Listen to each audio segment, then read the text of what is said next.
Alors, vous voyez donc que ni le soleil, ni la lumière, ni l'eau, rien n'avait encore eu à toucher ce mystérieux roc blanc. Et c'est ce que Frère Branham va demander aux frères de regarder, d'observer continuellement.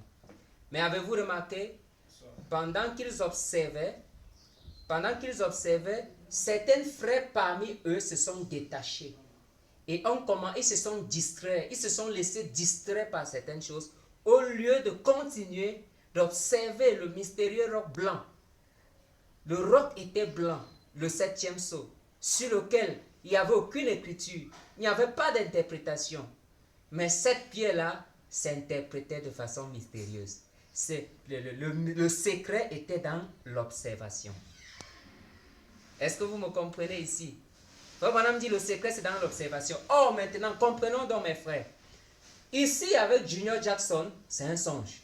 C'est ce qu'on peut appeler une vision.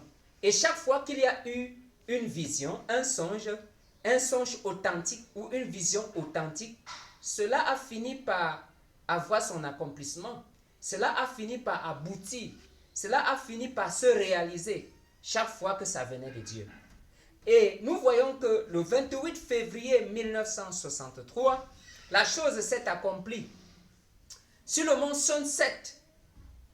Sunset à Tucson en Arizona, la nuée de gloire est descendue. Frère Branham était sur la montagne. La nuée est venue et quand les 7 anges sont venus, ces 7 anges ont dit à Frère Branham qui était à Tucson de retourner à Jeffersonville pour prêcher sur la révélation des 7 sceaux. Or, le mystérieux roc blanc sur lequel rien n'était écrit, où il fallait que les frères observent, selon la vision, vous avez comme l'impression que cela n'avait pas été interprété. Mais à Tucson, en Arizona, il est demandé au prophète de retourner à Jeffersonville pour prêcher la révélation des 7 sceaux. Il n'a jamais été dit au prophète de prêcher 6 sceaux, de révéler 6 sceaux, mais de prêcher la révélation des 7. Donc si on dit va et prêche la révélation des 7 sceaux, ça veut dire 7 sceaux sont révélés, y compris le 7e sceau. Et le mystère d'ailleurs, pour ceux qui sont révélés, c'est que c'est le 7e sceau qui ouvre les 6 sceaux. C'est le 7e sceau qui ouvre les 6 sceaux. C'est le 7e mari qui révèle le premier, le deuxième, le troisième, le quatrième, le cinquième et le 6e mari. Maintenant, regardez. Et nous allons voir que mystérieusement, c'était le 28 avril 1963, oui. Le 28 avril 1963, Frère Branham aussi va prêcher un message qu'il a intitulé « Regarde ». Donc le titre du message du prophète, c'était « Regarde ». Et maintenant, Frère Branham, cette fois-ci, va montrer aux frères les conséquences du fait de regarder. C'est-à-dire, il y a une conséquence dans le fait d'observer quelque chose. Parce que même dans la nature, il y a une loi qu'on appelle la loi de la contemplation. Tu ne peux pas contempler continuellement quelque chose et rester le même. Que ce soit la télévision, que ce soit une image, que ce soit, peu importe ce que c'est, dans la contemplation, quand tu te mets à contempler quelque chose, tu déclenches une loi qui est en rapport avec la chose. Et alors, dans le message Regarde, prêché le 28 avril 1963, Frère Branham dit, dans certains paragraphes, il dit regardez et vivez. Regardez et vivez, mes amis. Et il dit, voici le véritable Jésus. Regardez et vivez.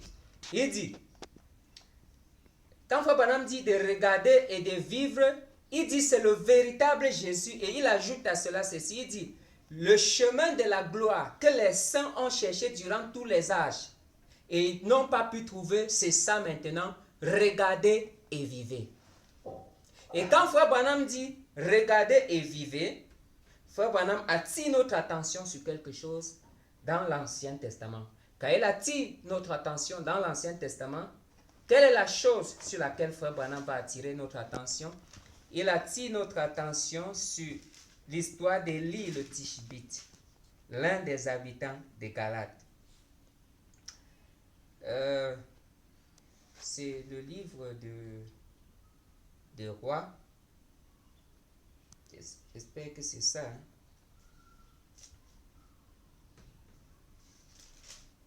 Excusez-moi.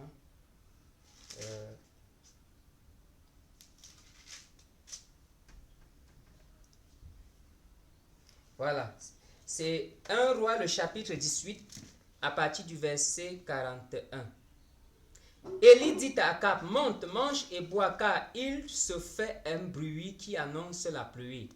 Akab monta pour manger et pour boire, mais Élie monta au sommet du Carmel et se pencha contre terre. Il mit son visage entre ses genoux et dit à son serviteur, monte, regarde. Donc, le message que Frère Branham a intitulé regarde, il tire son inspiration ici. Il dit monte et regarde. Il dit monte et regarde. Du côté de la mer, le serviteur monta. Il regarda et dit, il n'y a rien. Élie dit 7 fois, retourne. À la 7e fois, il dit, voici un nuage qui se lève de la mer et qui est comme la paume de la main d'un homme. Élie dit, monte et dit à Akab, attelle et descend, afin que la pluie ne t'arrête pas. Et peu d'instants, le ciel s'obscurcit par les nuages. Le vent s'établit et il y eut une forte pluie. Akab monta sur son char et partit pour Jezreel. Et la main de l'Éternel fut sur Élie qu'il se saignit les reins et courut devant Akab jusqu'à l'entrée de Jezreel. Voyez-vous? Donc ici, Élie dit à son serviteur, monte et regarde. Son serviteur monte et il ne voit rien.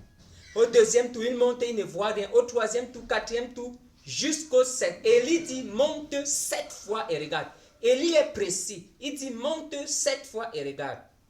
Pourquoi? Parce que le nuage mystérieux, mes amis, ça ne pouvait pas venir dans l'âge de Paul. Donc, son serviteur ne pouvait pas voir ça. Le nuage mystérieux ne pouvait pas venir dans l'âge d'Irénée, Martin, Colomba, Luther, Wesley. Mais c'est au jour de la voix du 7e ange. Oh, regardez ici.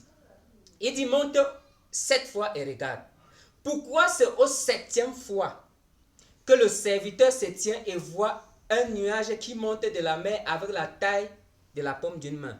Parce que c'est le 7e ange qui a été prédestiné comme Abraham pour voir sa venue. C'est le 7e ange. Et quand il se tient au 7e ange, il voit cela de loin. Il voit le nuage de loin et il dit, c'est tellement petit, c'est de la taille de la paume d'une main. Frère Branham dit, pour le serviteur, ce n'était rien. C'était tellement petit. Mais pour Élie, c'était une grande chose. Pour Élie, ça avait une grande signification. Pour Élie, c'était l'évidence d'une prière exaucée. Maintenant, conséquence. Frère Branham dit, Élie, quand il a vu le petit nuage mystérieux, pas son serviteur, mais Élie lui-même, Frère Branham dit, Élie s'est mis à regarder, à observer continuellement.